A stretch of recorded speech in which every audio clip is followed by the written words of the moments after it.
ରାଜକୁମାର ଡାଏରୀର fresh ଏପିସୋଡକୁ ସ୍ୱାଗତ କରୁଛି। ମୁଁ ରାଜକୁମାର ମହାପାତ୍ର। ପ୍ରତ୍ୟେକ ଥର ଭଳି ଏଥର ଆମ ସହିତ ନୂଆ ଅତିଥି ନୂଆ ଚେହେରା ଅଛନ୍ତି। ସେ ଯେଉଁ ସାରଥୀ କୁମାର ମାଝୀ। ତାଙ୍କ ଘର କେଉଁଠାରେ ନା ଖୋର୍ଦ୍ଧା ଜିଲ୍ଲା ବେଗୁନିଆ ବ୍ଲକ ସିମର ପଞ୍ଚାୟତ କଣ୍ଟାମଣିଆ ଗ୍ରାମରେ। ସେ ଭଜନ ବୋଲି ନିଜ ନାଁ ପରିଚୟ କରିଛନ୍ତି। ଭଜନ ନିଜେ ବୋଲି ନିଜ ନାଁକୁ ସେ ପରିଚିତ କରିଛନ୍ତି ସମସ୍ତଙ୍କ ଆଗରେ। ଜନ୍ମରୁ ତାଙ୍କ ଟିକେ ହାତ ପ୍ରୋବ୍ଲେମ୍ ଅଛି, କିନ୍ତୁ ସେ ତାଙ୍କ ଜୀବନରେ ସଂଘର୍ଷ କରି ତାଙ୍କ ନିଜ ନାଁ ସେ ନିଜେ କମେଇଛନ୍ତି।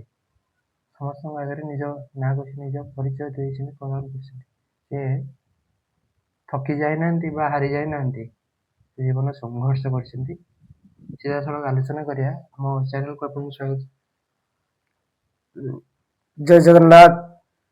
ଯାହା ହଉ ଆମ ଓଡ଼ିଶା ଗୋଟେ କଳା ସଂସ୍କୃତିର ଦେଶ, ଯୋଉଠି କଳାକୁ ପ୍ରାଧାନ୍ୟ ଦିଆଯାଏ, ଯୋଉଠି କଳାର ଅର୍କ କ୍ଷେତ୍ର କହିଲେ ଶ୍ରୀକ୍ଷେତ୍ର, ଯୋଉଠି ଜଗନ୍ନାଥ କୋଟି କୋଟି ଓଡ଼ିଆର ମଉଡ଼ମଣି ସାରା ବିଶ୍ୱରେ ବିଦିତ।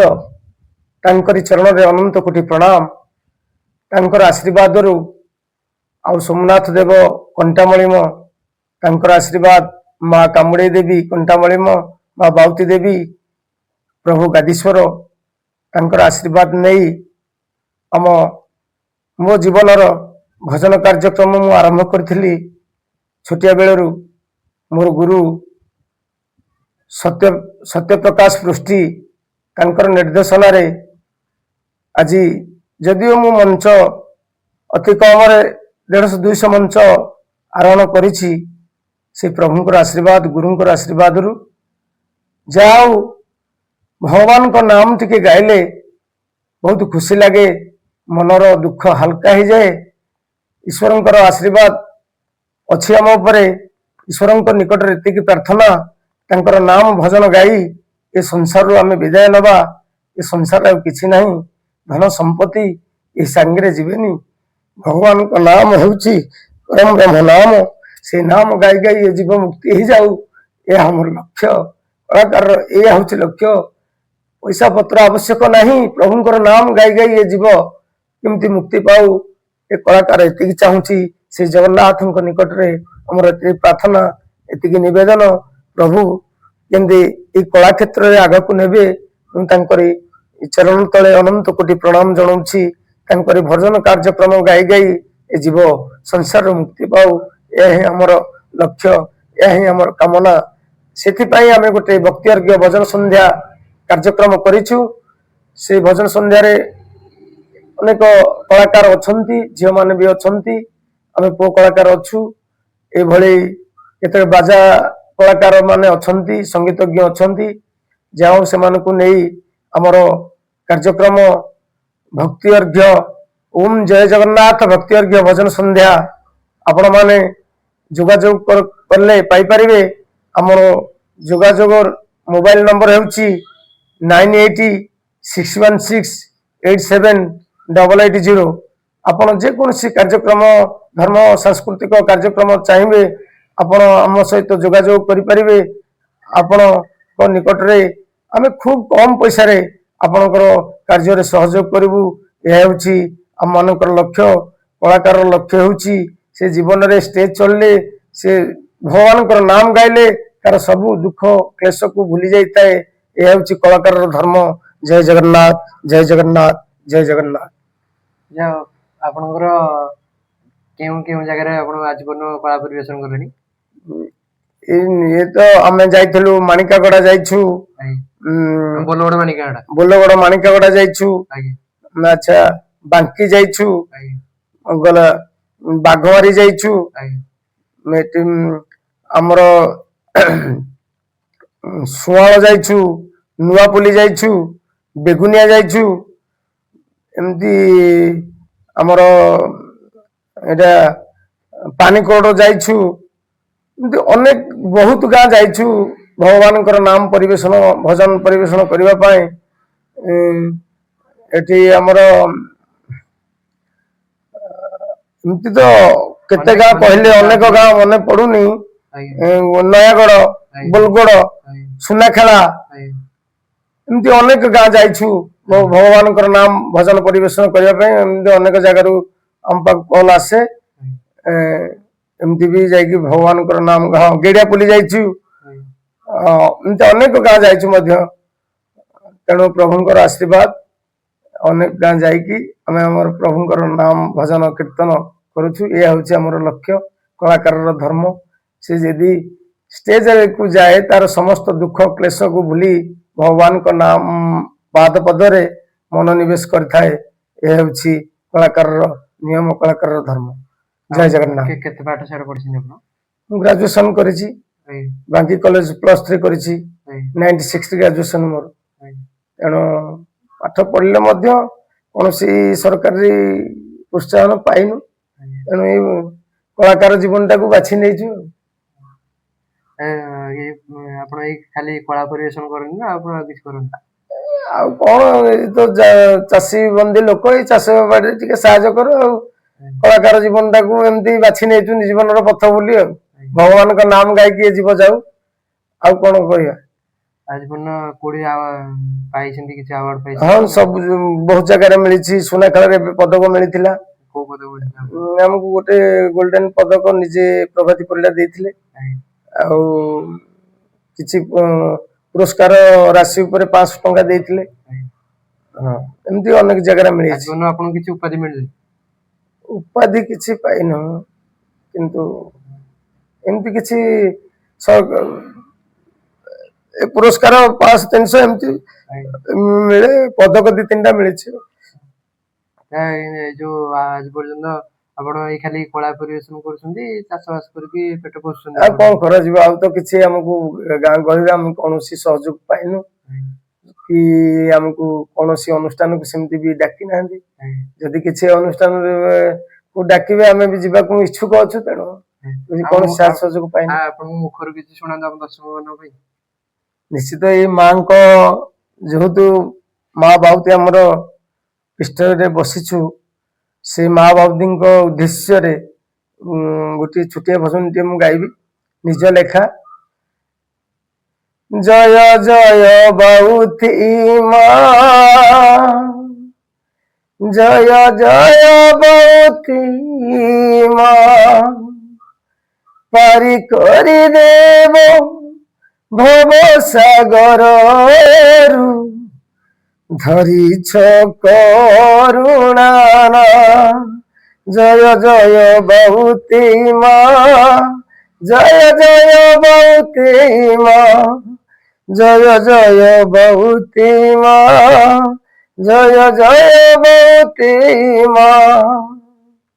ସଂସାର ପାଳୁଛ, ଜଗତ ତାରୁଛ, ତାରୁଛ ଦୁଃଖୀ ଜନକୁ ମାଲୋ, ତାରୁଛ ଦୁଃଖୀ ଜନକୁ। ମୁଁ ଜଣେ ପତିତ ଡାକୁଛି ମାଲୋ, ଶୁଭୁ ନାହିଁ କି କର୍ଣ୍ଣକୁ ମାଲୋ, ଶୁଭୁ ନାହିଁ କି କର୍ଣ୍ଣକୁ। ତୁମି ନ ରଖିଲେ କିଏ ସେ ରଖିବ, ତୁମି ନ ରଖିଲେ କିଏ ସେ ରଖିବ। ତୁମେ ସଂସାରର ମା, ଜୟ ଜୟ ବାଉତି ମା, ଜୟ ଜୟ ବାଉତି ମା, ଜୟ ଜୟ ବାଉତି ମା, ଜୟ ଜୟ ବାଉତି ମା।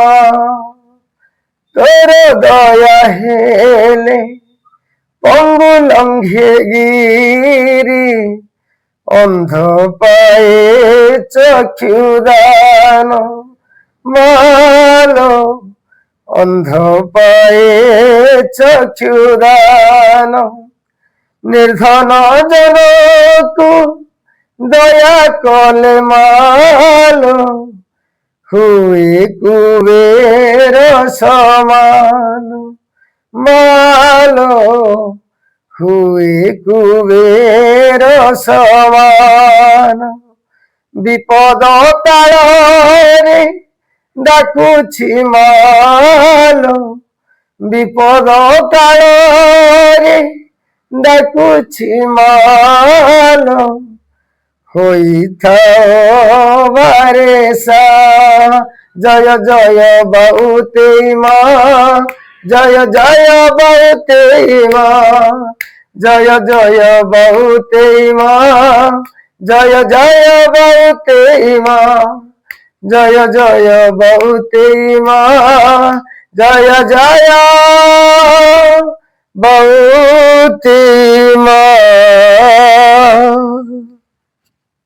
ଆପଣ ଆଜୀବନ କେଉଁଠାରେ କଳା ପରିବେଷଣ କରିଛନ୍ତି ତ ଅନେକ ଜାଗା କହିଛନ୍ତି ବାହାରକୁ ଯାଇନାହାନ୍ତି ଆପଣ ଆଜୀବନ? ନାଇଁ ବାହାରେ ପୁରୀରେ ଯାଇଛି ଥରେ ଆଜ୍ଞା ପୁରୀ ରଥଯାତ୍ରାରେ ଗାଇଥିଲି 2000 ଟଙ୍କା ପୁରସ୍କାର ପାଇଥିଲି ଏଇ ସୁନାର ବେଶ ଏଇ ବର୍ଷ ସୁନାର ବେଶରେ 2000 ଟଙ୍କା ପୁରସ୍କାର ପାଇଥିଲି। ଆପଣ ବାହାରକୁ ଯାଉନାହାନ୍ତି ମାନେ ଓଡିଶା ବାହାରକୁ କଳା ନାଇଁ କେହି ପରିବେଷଣ ସେମିତି ଆମକୁ ଡାକି ନାହାନ୍ତି ଜାଣି ନାହାନ୍ତି ବି ଆମେ ଗାଁର ମଲ୍ଲେଇ ହେଇ ଗାଁରେ ଏଇ ଫୁଟିକି ପଡିଯିବା ଝରିଯିବା କଥା କଳାକାରକୁ ଚିହ୍ନୁ ନାହାନ୍ତି ଜାଣୁନାହାନ୍ତି ଆଜିକାଲି ସେମିତି କିଛି ସହଯୋଗ ସାହାଯ୍ୟ ପାଇଲେ ଆମେ ଯିବୁ ଯିବାକୁ ଇଚ୍ଛୁକ ଅଛି। ଆପଣ ଯେମିତି ବଣ ମଲ୍ଲି ବଣରେ ଫୁଟିକି ମରିଗଲା ମରିଗଲା ଭଳି ହଁ ଆପଣ ସେମିତି ଏଇ ଗାଁ ଚାରି କାନ୍ଥ ଭିତରେ ରହିଗଲା ଆବଦ୍ଧ ହେଇ ଭଳି ରହିଯାଇଛି। ଆପଣଙ୍କର ମନେ ହଉଛି। ହଁ ଆଉ କାରଣ କୌଣସି ପ୍ରୋତ୍ସାହନ ଆମେ କାହାର ସାହାଯ୍ୟ ସହଯୋଗ ଆଜି ପର୍ଯ୍ୟନ୍ତ ପାଇନୁ କଣ ଗୋଟେ ମାଧ୍ୟମ ନେଲେ ତ ଆମେ ଫେରେ ଯିବା କୋଉଠିକି କାରଣ କାହାର ମାଧ୍ୟମ ଆମେ କିଛି ପାଇନୁ ଆଜି ପର୍ଯ୍ୟନ୍ତ। ଆଉ ମାନେ ଆପଣ ପୁଅ ଝିଅ କେତୋଟି? ପୁଅଟେ ଝିଅଟେ। ପୁଅ କୋଉ କ୍ଲାସ ପଢୁଛି? ପୁଅ ପଢୁଛି +3 ଝିଅ କୋଉ କ୍ଲାସ ପଢୁଛି? ଝିଅ +2। ଆପଣ ଗୀତ ବୋଲିବାକୁ ନେଇକି କୌଣସି ବଡ ବଡ ଲୋକ ଅଛନ୍ତି କିଛି କୁହନ୍ତିନି ଯେ ନାଇଁ ଭଲ ଗୀତ ବୋଲୁଛ ଆଗକୁ ବଢ କି କଣ କିଛି? ନାଇଁ ସେମିତି କୌଣସି ପ୍ରକାର ସାହାଯ୍ୟ ସହଯୋଗ କି କାହାର ପ୍ରୋତ୍ସାହନ ବି ଏପର୍ଯ୍ୟନ୍ତ ମିଳିନି ଯାହା ନିଜ ଷ୍ଟ୍ରଗଲରେ ନିଜ ପରିଶ୍ରମରେ ଆଜି ଏତେ ବାଟ ଯାଇଛି ମଣିଷ କିନ୍ତୁ କାହାର ସହଯୋଗ ସହାନୁଭୂତି କିଛି ମିଳିନାହିଁ। ଯେମିତି ଅନେକ କଳାକାର ରହିଛନ୍ତି ଗୀତ ବୋଲୁଛନ୍ତି ଆପଣଙ୍କ ଗୀତ ପର୍ଯ୍ୟନ୍ତ କୋଉ କଳାକାର ଶୁଣିନାହାନ୍ତି ନା କଣ ଯାହା ଆପଣ ମନେ କରୁଛନ୍ତି? ହଁ ସେଇଭଳିଆ ଭାବୁଛୁ ଆମେ କୌଣସି କଳାକାରର ସାହାଯ୍ୟ ସହଯୋଗ ଯଦି ନ ପାଇଛୁ ଆମେ ଭାବୁଛୁ ଯେ କେହି ଜାଣିନାହାନ୍ତି କରିନାହାନ୍ତି ତେଣୁ ଆମେ ନିଜେ ନିଜେ ଗାଇକି ନିଜେ ନିଜେ ଝରି ପଡିବା କଥା ଯେଭଳି ବଣମଲ୍ଲି ବନରେ ଫୁଟେ ଏ ପରିପୁଷ୍ପନ ନ ପାଇ ସେ ତେଣୁ ଶେଷକେ ଝରି ପଡେ ସେଇଭଳିଆ ଜିନିଷ।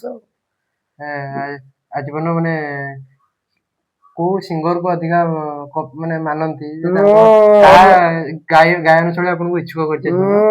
ଅରବିନ୍ଦ ମୁଦଲିକି ବିଶ୍ୱାସ କରେ କାରଣ ଆମ ଗାଁ ପାଖର କଳାକାର ସେ ଜଗନ୍ନାଥଙ୍କର ଜଣେ ପରମ ଭକ୍ତ ଥିଲେ ଭଲ ଭଜନ ଗାଆନ୍ତି ତାଙ୍କ ଭଜନ ବି ମୁଁ ଗାଏ ତାଙ୍କ ଭଜନ ଗାଇକି ବି ମୁଁ ଆଦୃତ ହେଇଛି ମୋର ବାଲି ଖେଳୁଥିଲେ ତାଙ୍କର ଗୀତଟା ମତେ ବହୁତ ଲାଗେ ଭଲ ଲାଗେ। ବାଲି ଖେଳୁଥିଲେ ନନ୍ଦ ସୁତ କଳାକ ନାହିଁ ରହିଯାରେ ରହିଯା ତୁ ଜଗା କାଳିଆ ବଡଦାନରେ ଦଣ୍ଡେ ମାତ୍ର ହୁଏ ଠିଆ ତାଙ୍କର ସବୁ ଫେଭରାଇଟ ଭଜନ। ସେ ଜଗନ୍ନାଥଙ୍କର ଗୋଟେ ପ୍ରିୟ ଭକ୍ତ ଥିଲେ ଏତେ ଶୀଘ୍ର ଚାଲିଯିବେ ଆମେ ଜାଣିନଥିଲୁ। ଆମ ଗାଁ ପାଖର ଖଣତି ଚଟୁଆର ସେ କଳାକାର ମାଧ୍ୟମରେ ଏବେ ବି ସୁଦ୍ଧା ଅମରତ୍ୱ ଲାଭ କରିଛନ୍ତି ତାଙ୍କ ପାଦ ତଳେ କୋଟି ନମସ୍କାର ଅରବିନ୍ଦ ମୁଦଲି ମହାଶୟ। ଅରବିନ୍ଦ ମୁଦଲି କଣ ଭଜନ ବୋଲୁଛନ୍ତି ଆପଣ ବୋଲି ଦେଖେଇଲେ ଆମ ଦର୍ଶମାନ ହୁଏ।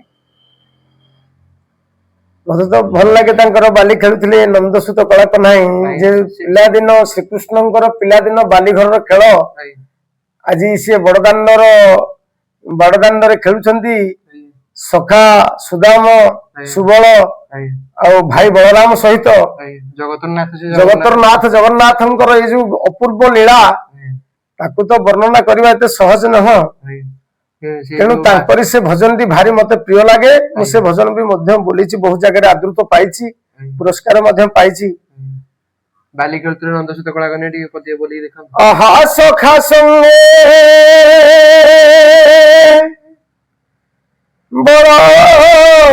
ବଳରାମ ଭାଇଙ୍କୁ ନେଇ ରେ ନନ୍ଦସୁତ କଳା କହ୍ନାଇ ବାଲି ଖେଳୁଥିଲେ ନନ୍ଦର ସୁତ କଳା କହ୍ନାଇ ରେ ନନ୍ଦର ସୁତ କଳା କହ୍ନାଇ ସେହି ବାଲି ବ୍ରଜ ବାଲି ଯମୁନା କୂଳର ବାଲି ସେହି ବାଲି ଘନ ବାଲି ବୃନ୍ଦାବନ ଧନ ବାଲି ଇବାରସ ସେ ବାଲି ରେ ବ୍ରଜବାଳି ଝୁରି ମୋରେ ପାଗଳ ହେଲେ ଅକ୍ରୂର ଉଦ୍ଧବ ଚାହିଁ ରେ ନନ୍ଦର ସୁତ କଳା କହ୍ନାଇ ରେ ନନ୍ଦର ସୁତ କଳା କହ୍ନାଇ।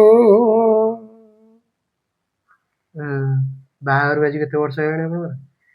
ମୋର ବାହାଘର 20 ବର୍ଷ ପାଖାପାଖି ହେଇଗଲାଣି। ଦେଖିବାରେ ଏଥିରୁ ଦର୍ଶକ ମାନଙ୍କୁ ଅନୁରୋଧ କରାଯାଉଛି ଯେ ଭାଇଙ୍କୁ ଚିହ୍ନି ରଖନ୍ତୁ। ଆଉ ନମ୍ବର ମୁଁ ଡେସ୍କ୍ରିପସନରେ ଦେଇଦେବି। ଭାଇ ବି ନମ୍ବର ତାଙ୍କର କହିଛନ୍ତି। ଆପଣଙ୍କୁ ଯଦି ଏ ଭିଡ଼ିଓଟି ସମ୍ପୂର୍ଣ୍ଣ ଭାବରେ ଭଲ ଲାଗିଥାଏ subscribe, follow, like, comment and share. ଆପଣଙ୍କୁ ମତାମତ ନିଶ୍ଚିତ ଭାବରେ କମେଣ୍ଟ ବକ୍ସରେ ଜଣେଇବେ। ମୁଁ ପ୍ରତ୍ୟେକ ଥର ଭଳି କିଛି ନୂଆ ଅତିଥିଙ୍କୁ ଡାକିବାକୁ ଚେଷ୍ଟା କରିବି। ରହୁଛି। ଜୟ ଜଗନ୍ନାଥ। ଜୟ ଜଗନ୍ନାଥ।